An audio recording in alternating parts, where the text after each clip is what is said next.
Hi, everyone. Welcome to tonight's Focus webinar. I'm going to give everyone about a minute to come into the Zoom room, and then I'm excited to get started.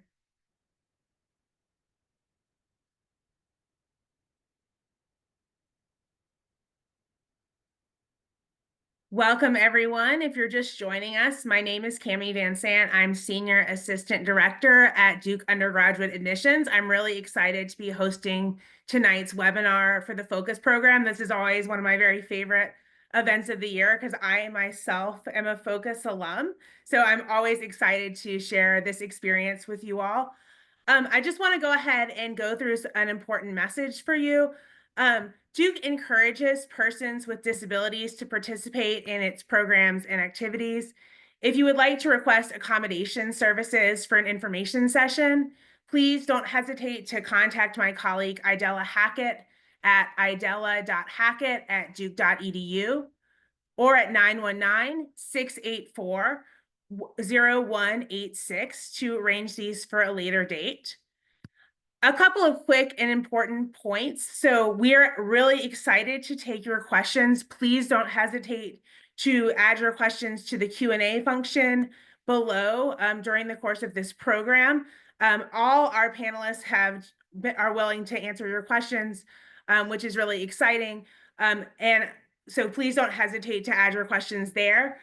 Just to tell you a little bit about how today will go, we're going to start with a PowerPoint by Focus Leadership. We have with us Dr. Edna Andrews, who is Nancy and Jeffrey Marcus Distinguished Professor and also the Director of Focus. Dr. Yana Lowry, Assistant Director of Focus, is also here. And we have a great panel of faculty and students from Focus, as well as some colleagues who are sort of behind the scenes answering your questions and writing. So without further hesitation, I'm going to invite Dr. Andrews and Dr. Lowry to present some information about this exciting program. Good evening. Welcome to our Focus webinar with admissions. We're thrilled to be able to have this opportunity to talk to you and hear back from you, though it will be through electronic means. We're sorry we can't see all of your lovely faces. The Focus program is one of the most exciting examples of transformational educational in the United States. The book cover you see here is MIT Press from last year. One of the leading educational psychologists in the United States, Howard Gardner, and his former PhD student and colleague, came to Duke and evaluated all kinds of programs. And we ended up in the book in this format. It's not hyperbole, it's actually true. But it's true because of all the pieces of Focus and all of the faculty. We have 500 plus students and 72 faculty teaching in the program next fall, 19 different clusters. Next slide.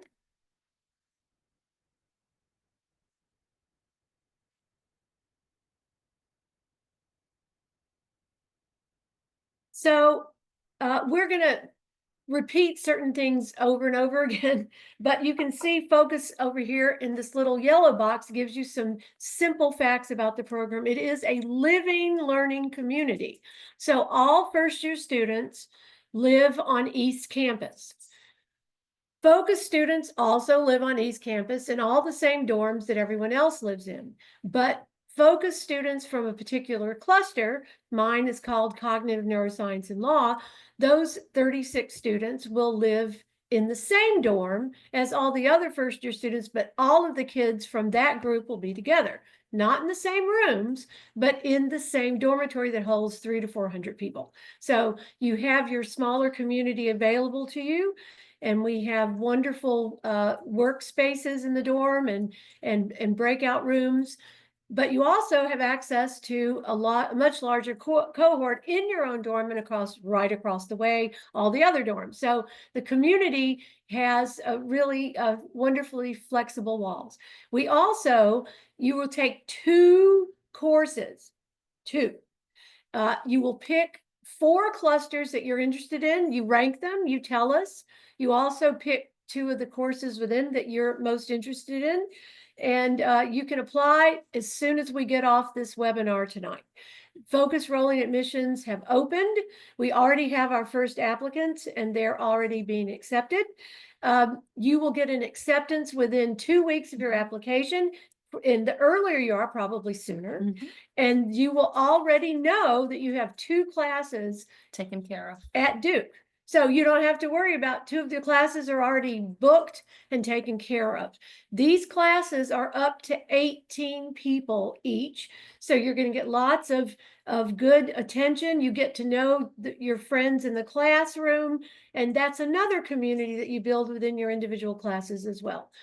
We have wonderful faculty in all of the groups, all of the clusters are wonderful. And quite frankly, if you shut your eyes and just point to something on the screen and pick that one, you'll be fine. Next slide, please.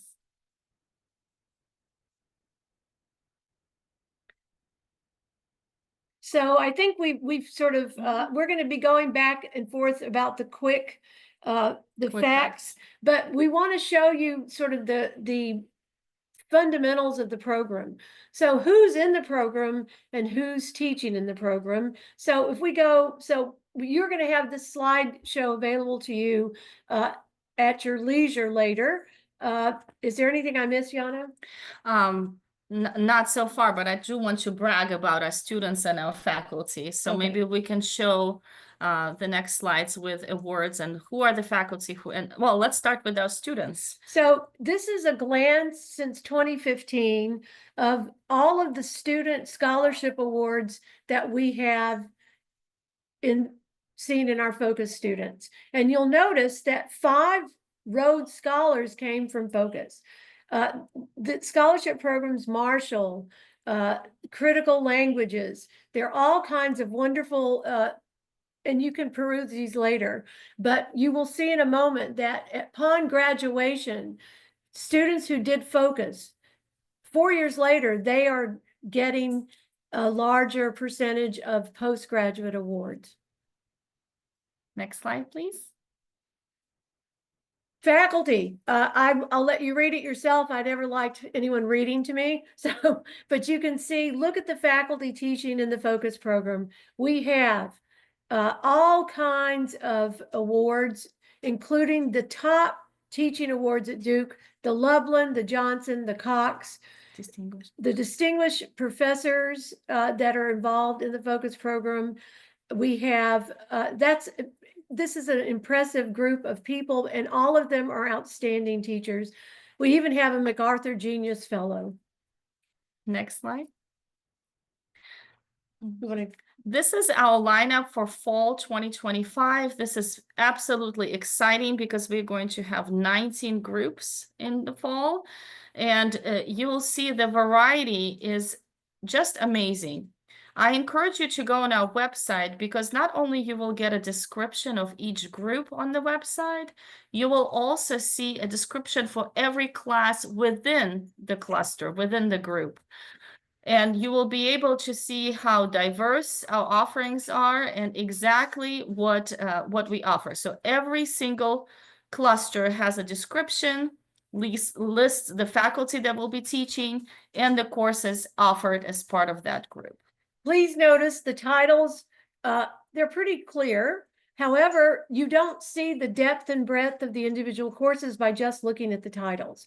And just to say, to clarify, these courses count for general requirements, for majors, minors, and certificates. So different courses count for different things within different majors. Let me just give you an example.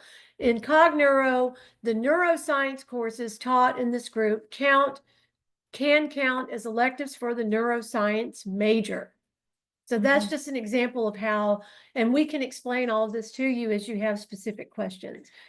And I just want to point that out and reiterate Dr. Andrews's points that you need to really read the description of each group. So let me just use one little example. If you look at the science and religion cluster description, they are truly multidisciplinary. They have a course on global health, a psychology, a very popular psychology course, and also a history course. So you'll see how different disciplines come together around a common topic. So next slide, please. So we're going to show you some numbers. I'm an empiricist, as many of the students who will be presenting, as well as my other colleague who's on the call as well, distinguished professor from the Duke Medical School in genetics, Dr. Sullivan. But if you look at responses, it's very important to see how students have done, but also what they feel. So the first criterion is graduation with distinction. So this is what a focus student looks like at the end of their Duke career. And you can see the difference between the percentages of their postgraduate awards and distinction by honors thesis. So those are the two markers we give you. We only give you one number for grade point. 3.8 is the cumulative, and it is a very impressive outcome at the end of your 4 years. So this gives you a picture of what you might look like in 4.5 years. Next. This is a similar slide from before, but what we showed you before is our most recent numbers from the class of 2024. But as you look at our record, and here we on this slide is only through starting with 2010, but it's actually is much earlier. You will see the same trends are true year to year. Yeah, go ahead. And they're getting stronger. Yeah. So it's good news. You can have plenty of time later to study these documents and ask lots of questions. Moving on.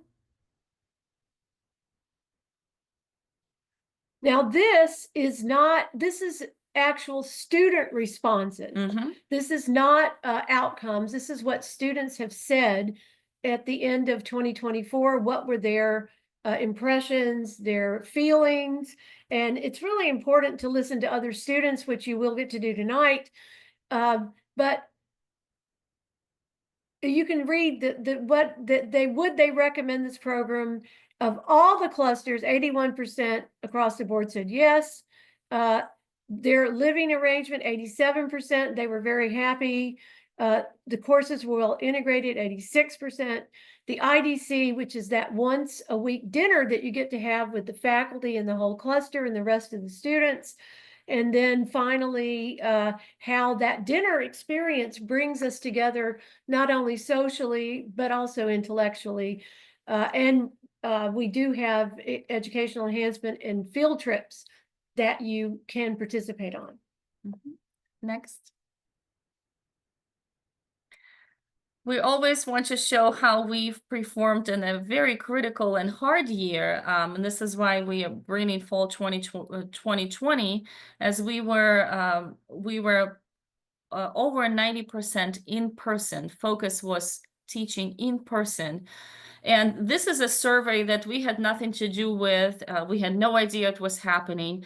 Our Duke newspaper, Chronicle, Duke Chronicle did the survey. We just opened the newspaper and we're like, oh, it is about focus. And we were very pleasantly surprised and pleased that we came through for our students, and that our students did really well this year, despite being a very difficult year. Yes, that was the hardest year. Duke was one of the few universities that had so many in-person classes.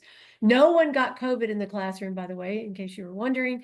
But the fact that people were able to build community under these extraordinary circumstances was heartening, and it was deeply appreciated by many students who probably expected to be isolated and lonely.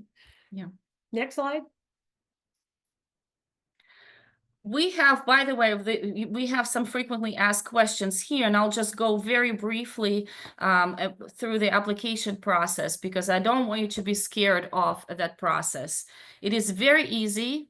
You go to our website, focus.duke.edu, you click on apply now, and it shouldn't take you more than a portion of your evening to do.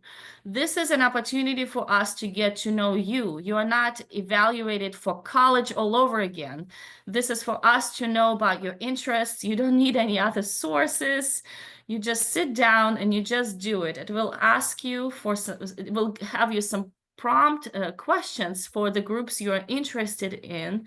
And the purpose of those questions is for us to get to know you, for faculty to get to know you, and for us to better serve you, really, to just see what you're interested in. So don't be scared of the application is my main point. I think we will stop for a moment and let our students speak now. Yes. Because they can tell you that the application is open, it's very simple, and you get to rank your top 4 choices and also pick your individual. So you guys, Carolyn, you want to start? Yes, hi, my name is Carolyn and I'm a junior majoring in neuroscience. So I was in the cognitive neuroscience and law cluster, and I'll say that the focus program really made my freshman year incredible. Just because it helped me find a community of students who shared my academic interests and develop really close connections with faculty who cultivated my curiosity and love for neuroscience.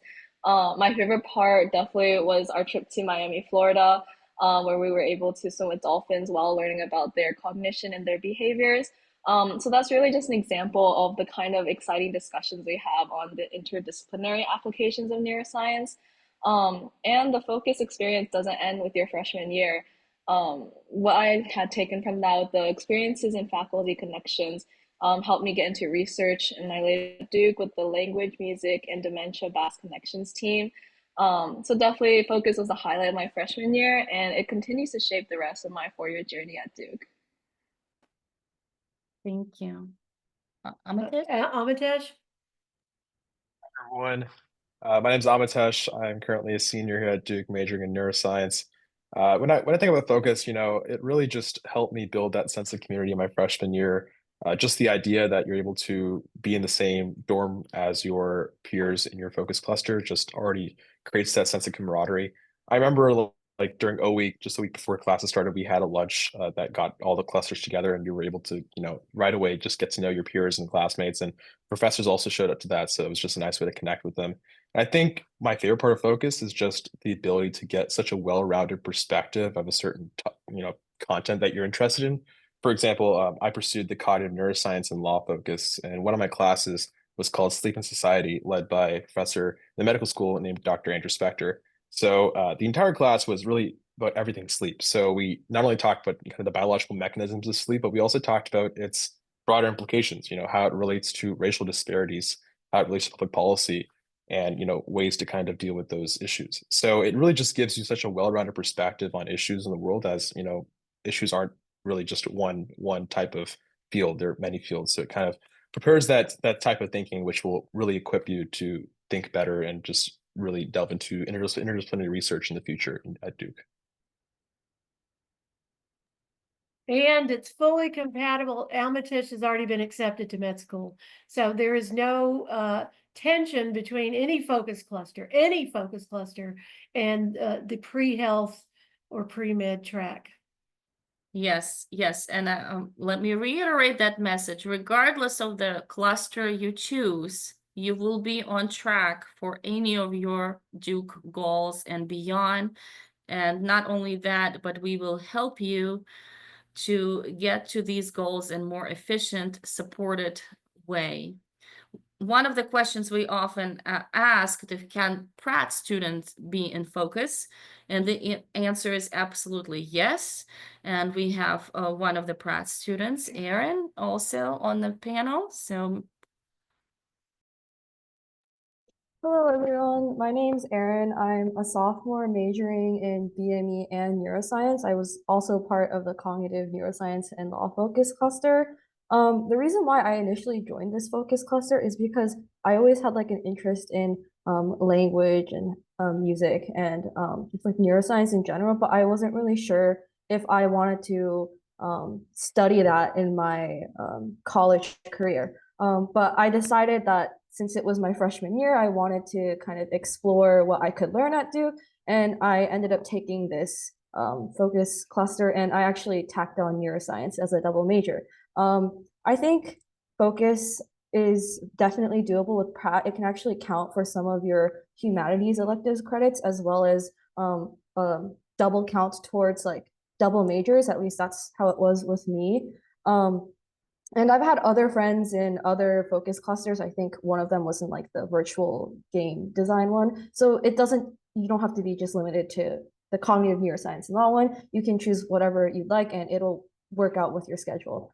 One of my favorite aspects of the focus program were the dinners and just like out of class group experiences. I think we've had a lot of interesting speakers at these dinners, such as Dr. Gerald Grant, who is the head of neurosurgery at the Duke Hospital. And I also remember we were able to meet with Dr. Len White, who is the director of undergraduate studies for neuroscience. And we got to look at his brain specimen, kind of look at all the anatomy and like atrophy. So I think these type of experiences are really, really cool.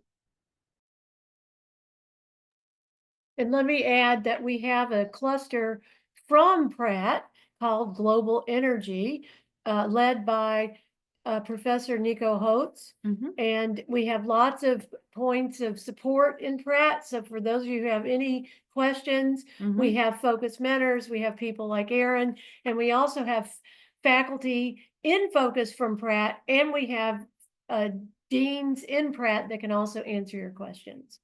Yeah, we wanted to also make sure that you hear from students who were in focus a couple of years ago, but here is fresh from the focus just in the fall 2024 is Nevea. I believe you were in science in the public focus cluster. Correct me if I'm wrong. Yes, I was. Yeah. Good evening, everyone. My name is Nevea, as she said, and I'm currently a freshman, a possible bio major going pre-vet. And as she said, as also last semester, I was part of the science and the public focus cluster. I really, really, really loved it. And so I'm going to try to like sum up the little things that I loved about it and what maybe you'll like about focus too. So first, I'll just talk about the academic aspect because that's what like college is all about. And academically, I really loved how interdisciplinary my focus classes helped my first semester to be. It was really nice to be able to explore topics like outside of my primary interest, such as for me, it was like American health policy and the drug approval process, which were topics that I didn't think I would find really interesting before focus helped me to read about it and have thoughtful discussions about it. As a STEM major, possibly going pre-vet, choosing focus and classes like outside of your major can kind of seem like a waste of time, but I think that it's sort of a silly idea because of how much focus classes broaden your knowledge of the world as a whole. And as I mentioned before, expand your interest in things that you weren't aware of before. Focus also allowed me to have a nice class balance with slightly more like laid back classes, and the engaging conversations were a nice break from the sometimes boring lectures. This balance of classes sort of like helped me to better adjust to college life. And then the small environment of focus also helped me to adjust to college because it's really easy to feel like a small fish in a big pond at like any college.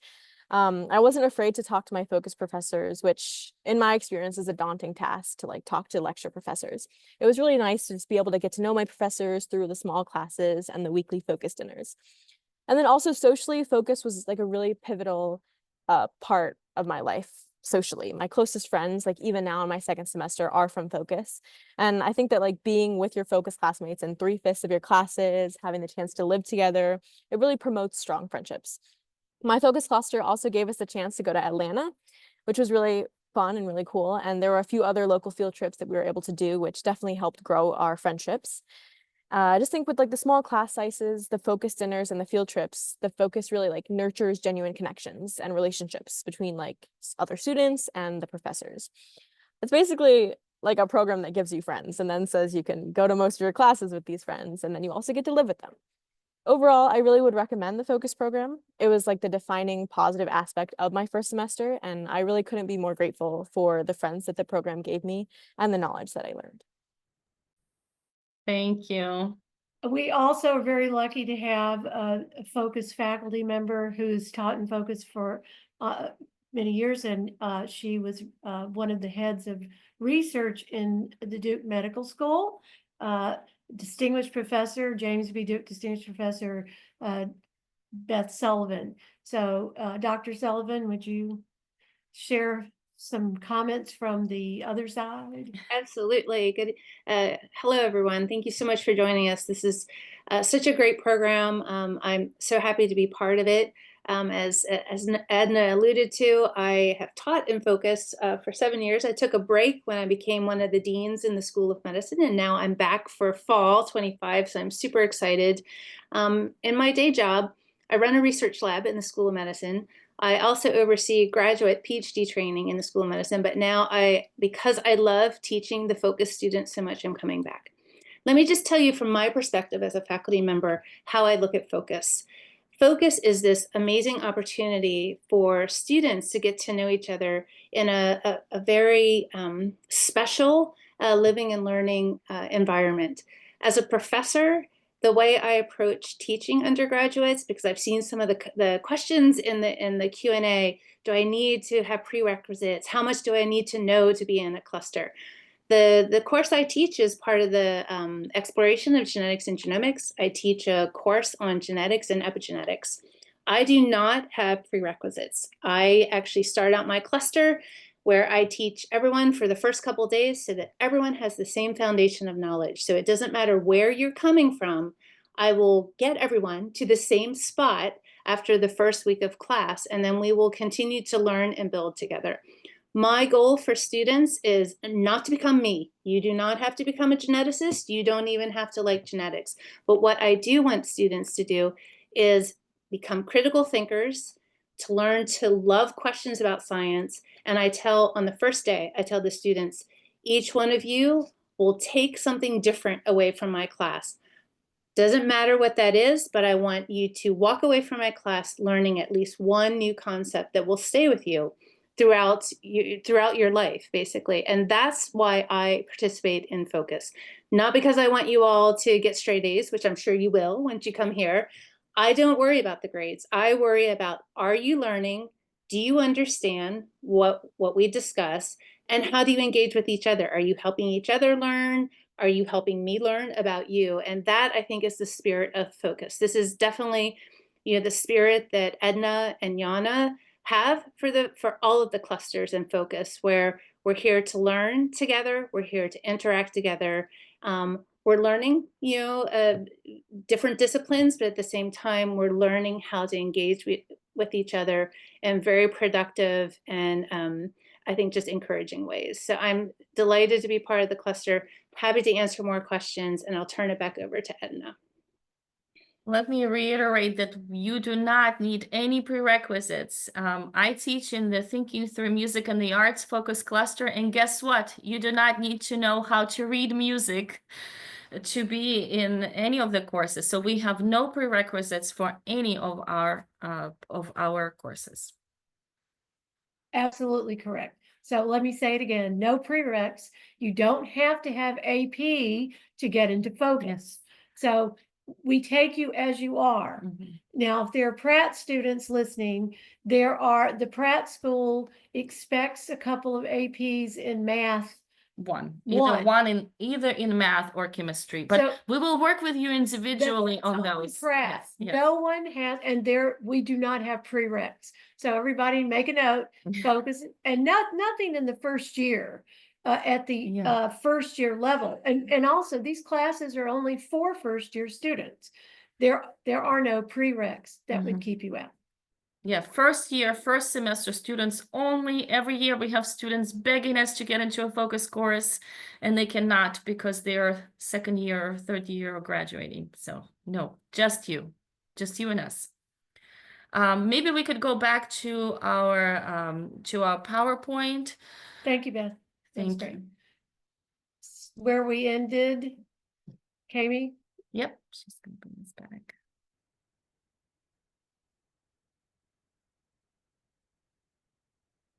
If you don't remember anything, remember one thing: apply as early as you can, and all of you are eligible to apply because you have been accepted you have a student ID number. It starts either with a 2 or a 3 for this year, and you can go ahead and apply with that number, and we are looking forward to reading your application. The application is very straightforward. Each cluster that you decide, you look at the 19 and say, okay, I think these 4 are my favorites. And then you decide to apply to them. You get to rank them because you may have a clear idea that I really like this one the most. And if they're all sort of the same to you, then you're just going to have to rank them anyway. But we have a lot of flexibility. It's not a unilateral process. There's one essay question. It's very short. We're really asking you just to respond yourself. You do not have to prove anything to us. You have been accepted to Duke. Now we want to welcome you and help you connect with the focus program. So it's not, we're not checking you out. We're actually just trying to figure out what you are interested in. And so it's just you. No, you don't need any references or help. These are very straightforward, just thought questions. So please don't overthink them. Just, it's usually we get, 5, 6 sentences for each question. That's it. Don't worry about it. So but it should be fun because you get to imagine, if I do this cluster, what do I want from it, right? So this is an opportunity for us to get an idea. But you have already made it into Duke. We are not vetting you. The focus program will be there for you if you decide you want to do it. So yes, but you do have to submit a complete application. So think broadly. Your focus cluster doesn't have to match your intended major. In fact, you will not be declaring a major until the second semester of your second year. So right now, or first semester, you have to declare your major by the end of the first third semester. Yeah, third semester. So first semester of your second year. So right now is the opportunity for you to explore all of your interests, and you can do that through the program. So read the descriptions carefully. And all the courses count for something. Yeah. So nothing you do in focus is in vain. It all counts. So and I know it does matter to many of you. Notice we opened February 1st. The application closes May 5th. May 25th. Please apply earlier. Then you have more options because things fill up pretty quickly, and we want to give as many people as possible their first choices. Yes. So this is your opportunity as early decision to jump in and talk about why you want to be, and then you could know as early as next week that you've been accepted. Now you're going to say, okay, so we accept you, you apply, we accept you, and then you accept us back. So you confirm that yes, indeed this is what you want to do. And guess what? You're going to say, well, what if I change my mind? Guess what? We will let you go. So there's nothing to lose. You can get something, and we don't lose people actually. By the time we get to summer, we may have 8 people move around, but it's almost no one.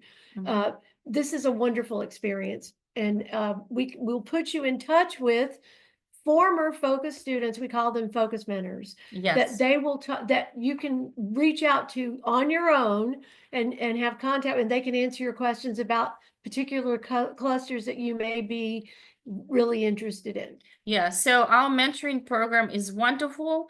Please write to us and say I would like to be connected with a focus mentor, either from a specific cluster or with a specific background in mind. We will match you with just the right person. If you're a student athlete, you can also be in focus. We work with coaches and make sure your schedule works for you.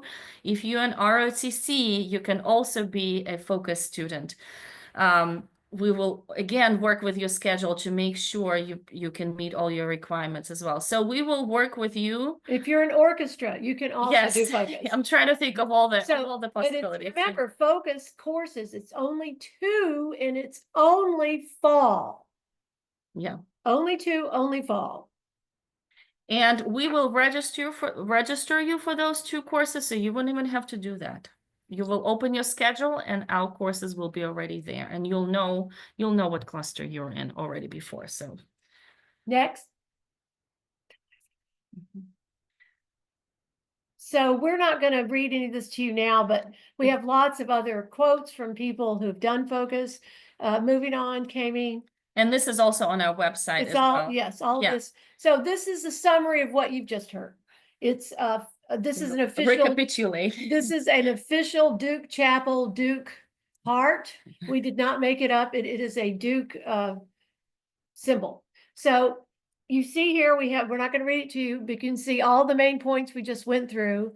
And we also mentioned some of the field trips and guest speakers that we had over the last couple of years.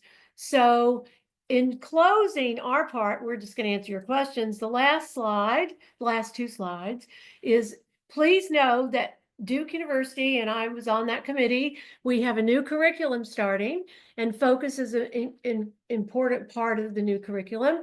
The first year is changing so that every student at Duke will have to do either focus or a constellation. Focus is only fall, it's small group learning. Constellations have different forms. They tend to have some larger classes, and they will be fall and spring, and those details will become available later. Pratt students can do focus, they can't do constellations. And so we're done. Let's answer questions.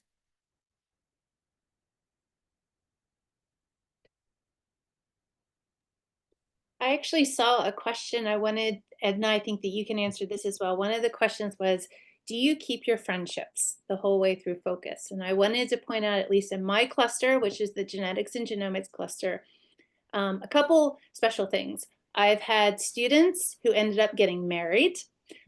So they obviously had long-term relationships. I have two students in my lab right now who are seniors. They came in through focus. They are best friends, and they have been best friends the entire time they've been here at Duke. So the answer to that question, at least from my experience, is yes. These are relationships that you build and you may have for all your life. And now, what I know you have some stories about Well, this. students. Absolutely. It's I have absolutely one. true. Okay, Kami, you go. So when I was in New York traveling for admissions, I met up with a friend from Focus from fall 2006. And we took his two sons to the park, and we are not married, though people thought we were awkwardly on the subway. But I met him in Focus, and I texted him last night, and we're still friends. So true story. What 19 years later, something like that, still have a friend from Focus. And I can tell you, I not only still have, so many of my focus students, some of them you see on the screen tonight, they stay with me while they're at Duke. So they modulate out of focus into neuroscience, for example, or my BAS team, we do neuroimaging, fMRI, EEG. They're wonderful. It's so nice to have a long-term relationship while you're at Duke and with each other. And then I have students come back to visit me in groups. There are little clusters that remained friends. As Kami was saying, I'm thinking of 4 people that would come and visit me, and they graduated probably around the time Kami did. They still come to visit Duke and visit me. So they're not only still friends, but we're still friends. So, this is important that you have relationships vertically and horizontally, and feel that you're part of the fabric of Duke that you can take with you. So yes, Beth is right, Kami is right. And I think it makes my life much more enjoyable. I love to be teaching a graduate level course and see faces that I saw when they were first years. It's really wonderful. It's nice. Should we bring everyone back on and answer some of the Yes. questions in the Q&A? Yeah. So I guess I'll start with one question that I've seen several times. And I think I'll first ask Dr. Andrews and Dr. Lowry to answer, and then open it up to the students. But the question is, will doing focus conflict with other classes that I need to graduate? No. Yeah. Everything you answer. do in well, no, everything, you need everything. Mhm. So let me rephrase your question. If you think you must take calculus, physics, comp sci, chemistry, biology, all at the same time, the answer is you do not need to do that. And don't do that. And in fact, you would be probably very unhappy. What you should do is balance your schedule. So having 2 small group learning experiences, which are deeply embedded in STEM or in the humanities or in the social sciences, you're learning similar things that will feed you into your other interests. And then if you have 2 focus courses and then you take Orgo, say, and an advanced math course, that's plenty for the first semester. So you will not be slowed down. You will be ahead of people because the courses you're taking in focus are many of them are based in primary research, not an old-fashioned 20-year-old textbook, but what's happening in that field by people who are first-line researchers and distinguished faculty at Duke. So, no, it does not take you off track. It does not put you behind. And we're happy to help you also be in touch with the deans that can help explain this to you. So the head of pre-health, the head of all of the academic deans, all of them play a major role in providing information for you. The focus mentors can help as well, but you need to broadly ask questions from your peers, but also from the faculty and academic deans, right? You want to have the whole picture. So maybe one of the students can also speak about you have to come up with the schedules right now. What are your thoughts? I was just gonna say, I mean, I know that was my first semester, this is my second semester, so I am new, but I feel like having the balance of like you guys said, like 2 seminar classes and 2 lecture classes, like the 2 lecture being like more harder STEM and then the 2 being more like humanities, science, whatever focus. I definitely like really enjoyed that, and I feel like it helped it to be a lot more manageable than if I were to take like 3 or 4 big lecture classes. And I think it's something that I'm going to try to keep like a balance. I'm going to try to sustain throughout like the rest of my 4 years, if possible. Yeah, it's certainly possible. It's certainly possible. Amitesh, you're kind of at the end of the scheduling journey. Yeah, of course. I would say like it's really can be balanced in tandem. It's really important to find that balance. And when you take just big lecture classes filled with like 200 people, it's going to be hard to connect with a professor. I mean, it's possible you can do it in office hours, but you're going to crave that small group environment, just being able to approach a professor very easily, get dinner with them, through the focus program. Like that just connection is very valuable to foster from your first semester. So having that big lecture style and the small group just in tandem just really eases your transition to college, which will, in many cases be much harder, academically and it's more rigorous than high school. So just having that environment is just really valuable to have. Awesome. So yes, the courses count towards graduation. These aren't separate from courses that count toward graduation. So just keep that in mind. So I have a question for Dr. Sullivan. What cluster do you teach? Okay, so I'm in the explorations in genetics and genomics. I teach a class, it's called MGM 222 FS. It actually counts for the bio major elective. It's about genetics and epigenetics. I saw a question come up and ask, I don't know anything about genetics. I haven't had it in school. Can I not apply to your cluster? Please apply to my cluster.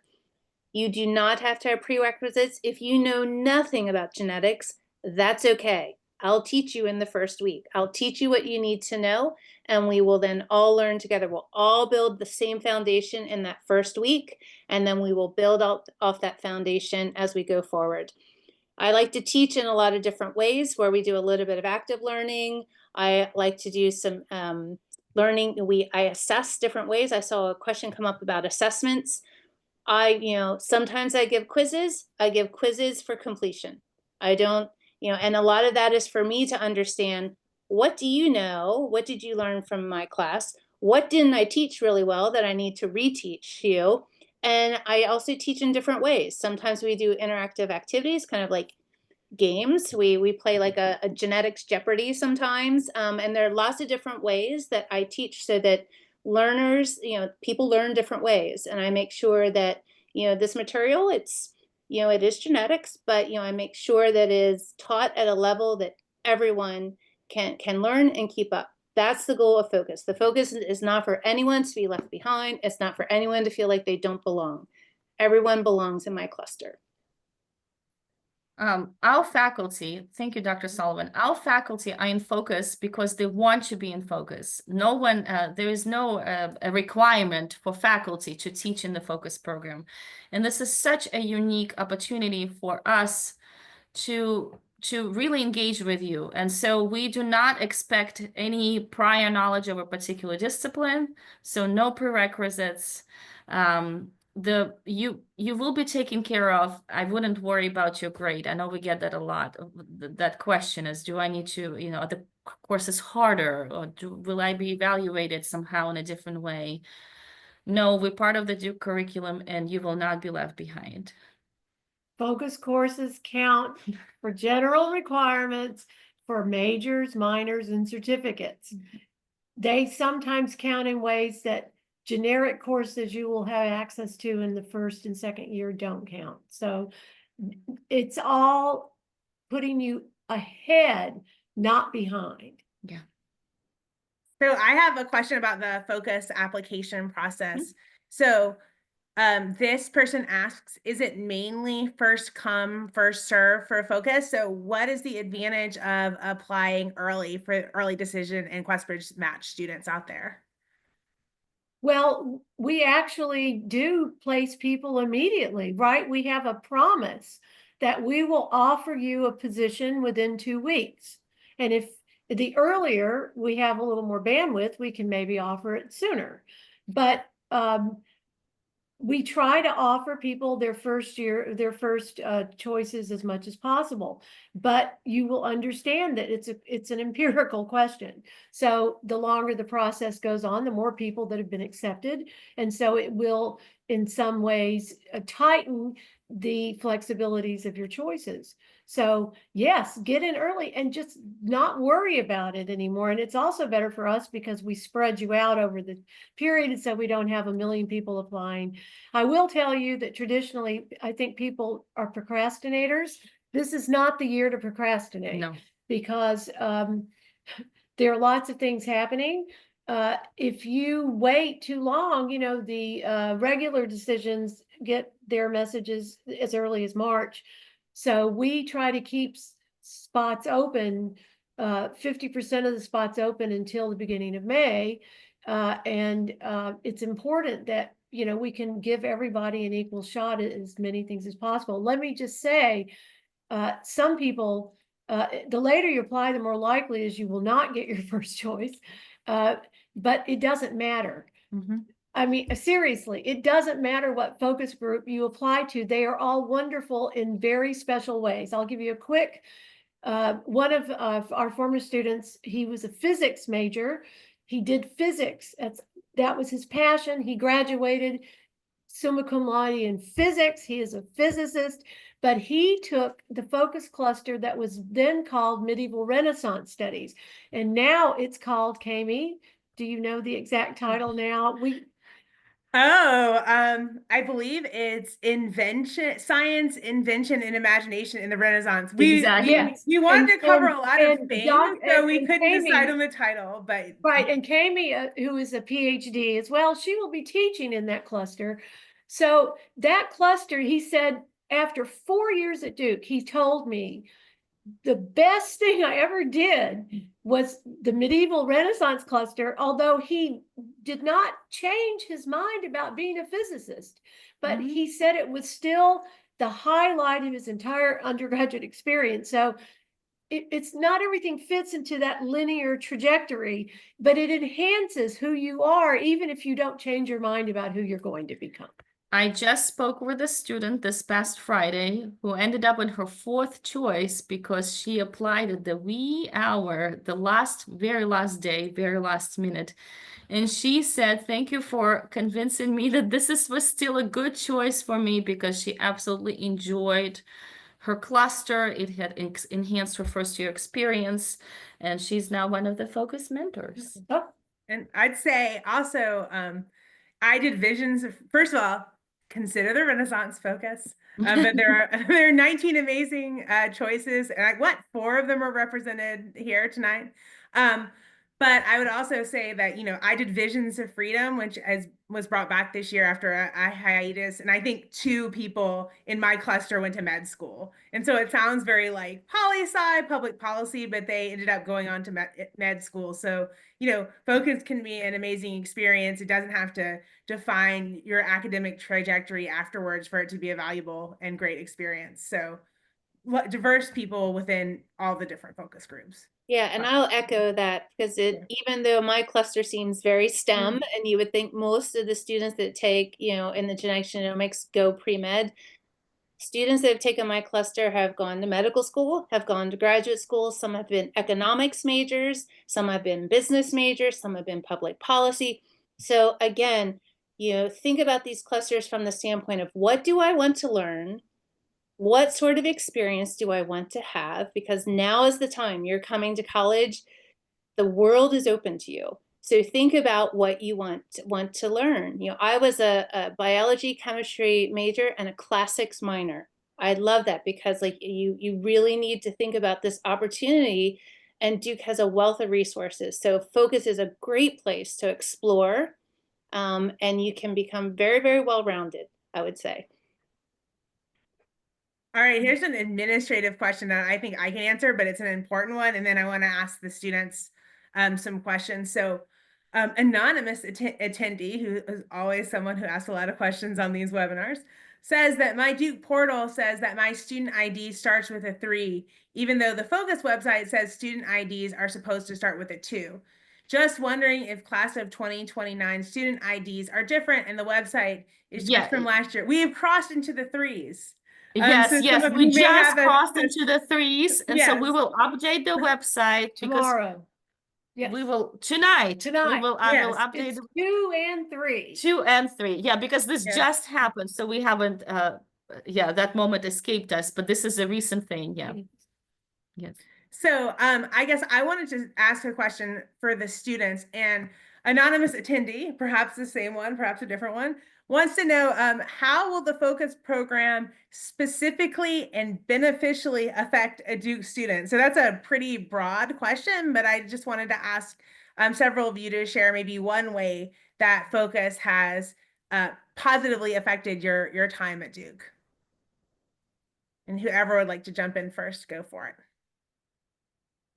For this question, I can start. I think the biggest takeaway I had was the close faculty connections that I had from my focus cluster. I was able to get really close with Dr. Andrews and join her research team, and I think that really just fueled the rest of my journey at Duke with how I want to pursue my research and senior thesis. Somebody else? For me, it was just the way of thinking interdisciplinarily.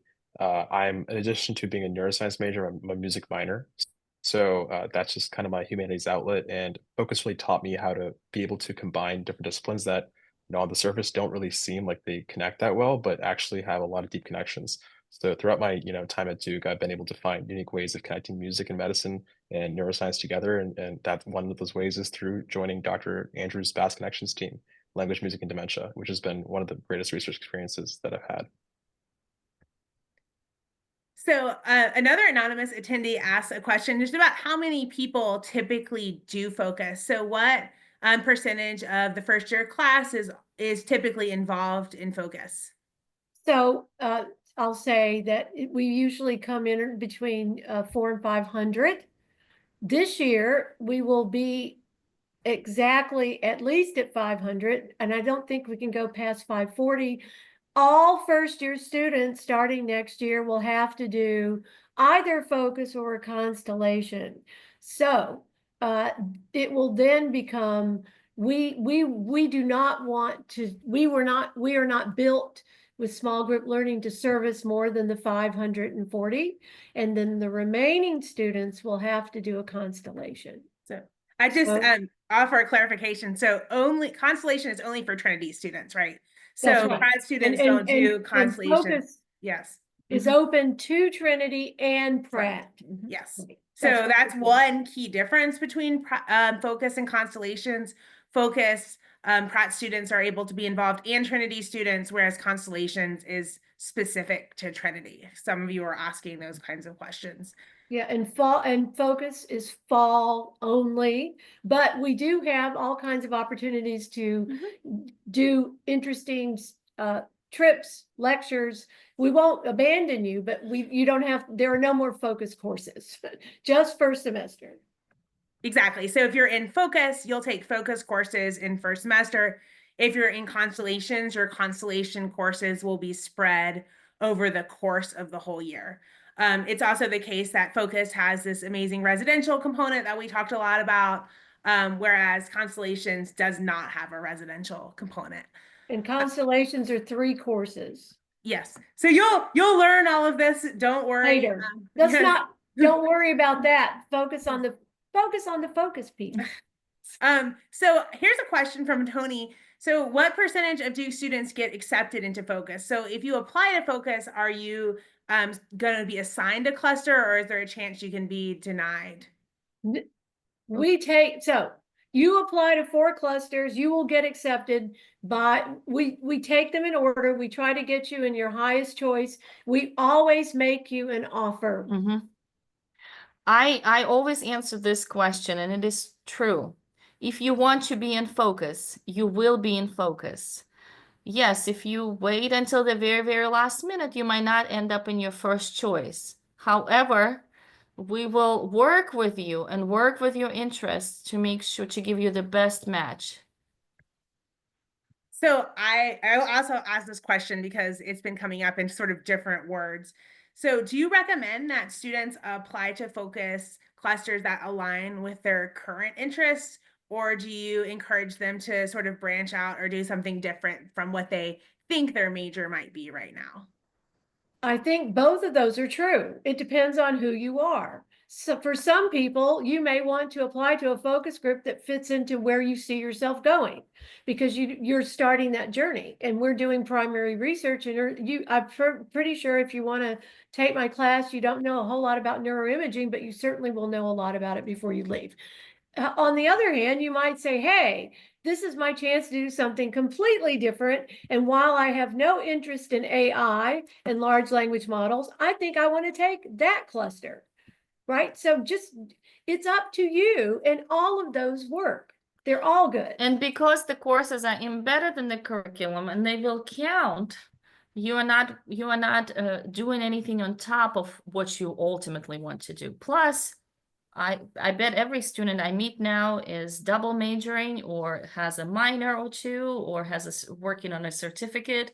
So we have opportunities to explore and even get credit for all of your interests.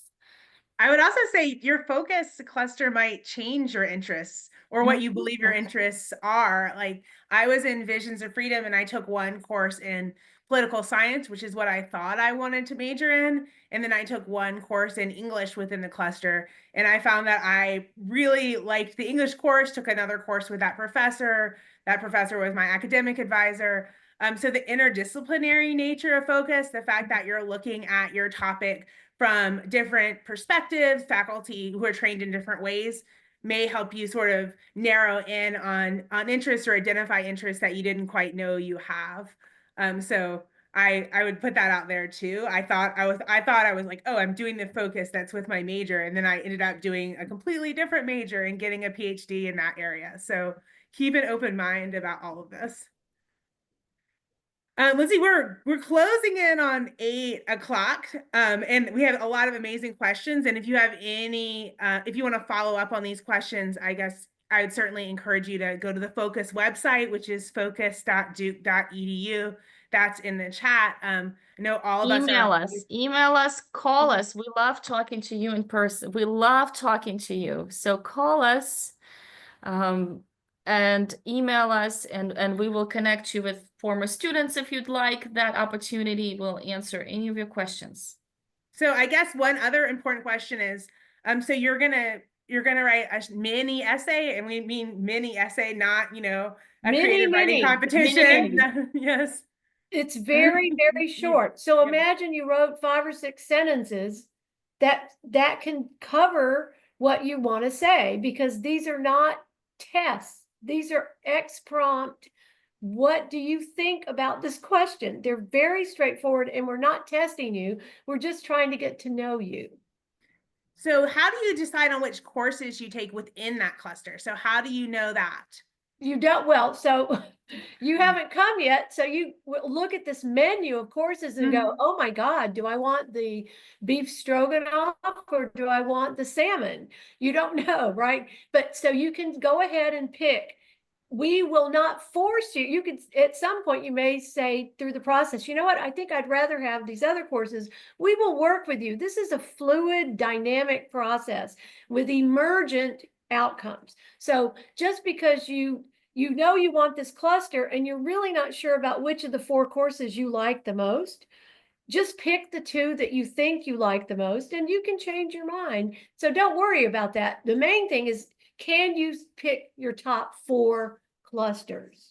And every course has a description on the website as well. So it is 8 o'clock. I want to thank everyone for being part of tonight's event. I really appreciate your sharing your perspectives and expertise and experiences with our admitted students. And we will be in touch about future early decision Blue Devil Days virtual events. And I know there'll be more opportunities to connect with Focus in the spring. So I'll say good night or good morning or good afternoon, wherever you are. Thank you for joining us. And, you know, you have a lot to think about and a lot to explore on the Focus website. And maybe we'll, with Dr. Andrews and Dr. Lowry, we'll see some applications from some of you very soon. And also special thanks to Whitney Brunson, our senior program coordinator, who's been fielding the questions behind the scenes. Thank you, Whitney. Thank you all. Do not hesitate to reach out. We do answer the phone. Awesome. Thank you, guys. Have a great night. Bye. Bye. Thank you, guys.